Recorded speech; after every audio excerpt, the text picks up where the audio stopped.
కొద్దిగా మళ్ళీ నింపేసుకుందాం.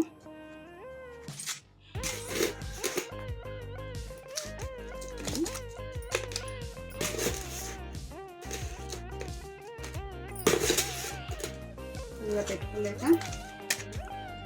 ఇప్పుడు మనం ఇవన్నీ మనీ ప్లాంట్ తీసుకొచ్చాను. ఇది కొమ్మలు, ఇది మనీ ప్లాంట్. ఇది ఈ కొమ్మలు ఇలాగా గుచ్చి పెట్టేద్దాం. ఇలా కొద్దిగా పెద్దదే తీసుకొచ్చాను. దీన్ని మనం ఇలాగ రౌండప్ చేద్దాం. రౌండప్ చేస్తే ఇది ఇలాగ ఏర్లు వస్తాయండి. ఇక్కడండి ఈ ప్లేస్లో ఇలా ఏర్లు వస్తాయి కాబట్టి ఇలా రౌండప్ చేసి ఇలా చేసుకొని దీంట్లో మళ్ళీ కొద్దిగా మట్టి వేద్దాం.